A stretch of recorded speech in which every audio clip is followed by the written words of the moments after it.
রোজকার রান্নার থেকে আজকের রেসিপি কাতলা মাছের কালিয়া। আজ রান্না করব কাতলা মাছের কালিয়া। তাতে লাগছে কাতলা মাছ। আমি এরকম কাতলা মাছ 5 পিস নিয়েছি। তো কাতলা মাছ লাগবে টক দই, কাজু, কিশমিশ, শাহি গরম মশলা, আদা, তেজপাতা আর পেঁয়াজ। তো এই দিয়ে আমি আজ রান্না করব কাতলা মাছের কালিয়া।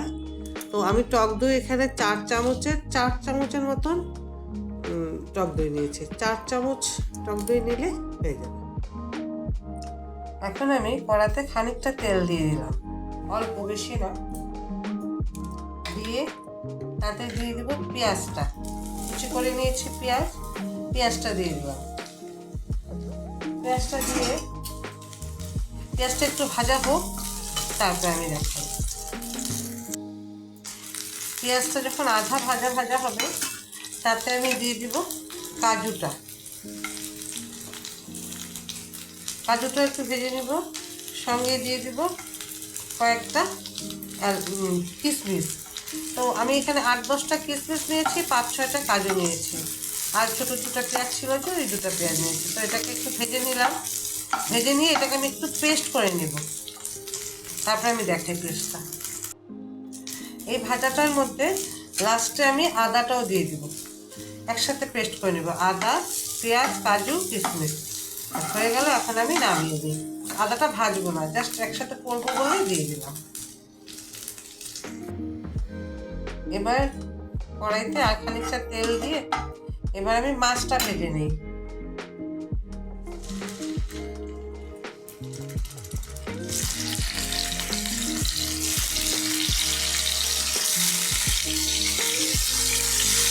মাছটা 2 পিস ভেজে নিই, তারপরে আমি দেখাচ্ছি। এই মাছটা ভাজা হয়ে গেছে 2 পিস। এখন আমি মাছটা তুলে দেব।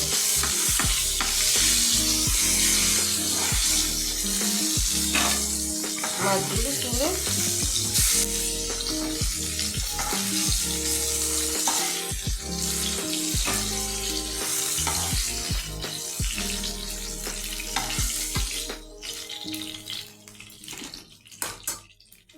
তুলে তাতে খানিকটা তেল দিয়ে দিলাম।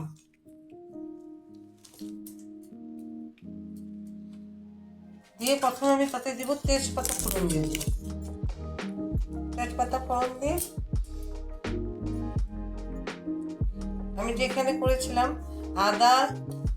আদা, কাজু, কিশমিশ, পেঁয়াজ ভেজে এই যে পেস্ট করে নিয়েছিলাম, ওই পেস্টটা দিয়ে দিলাম। এইভাবে দিলে কি হয়, তরকারিটা একটু ক্রিমি হয়। আমি কাঁচাও দিতে পারতাম, কিন্তু তরকারিটা একটু ক্রিমি হয়, তাই এরকম দিলাম। তাতে দিয়ে দিব স্বাদ মতো নুনটা একটু বেশি দিলাম, একটু দই দিব, আর হলুদ দিয়ে দিলাম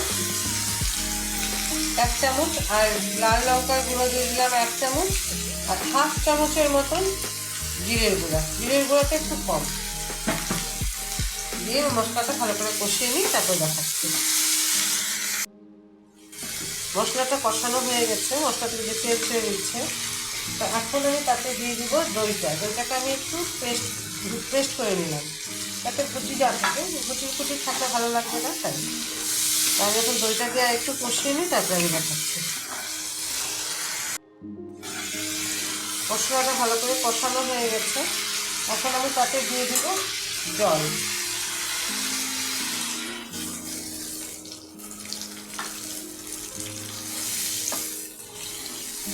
ঝোলটা ফুটুক, তারপরে আমি মাছ দিয়ে দিব। তরকারিটা ফুটে গেছে, এখন আমি তাতে মাছগুলি দিয়ে দিব।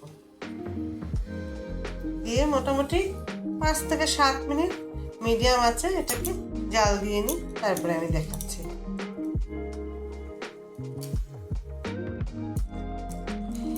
এই আমাদের হয়ে গেছে কাতলা মাছের কালিয়া।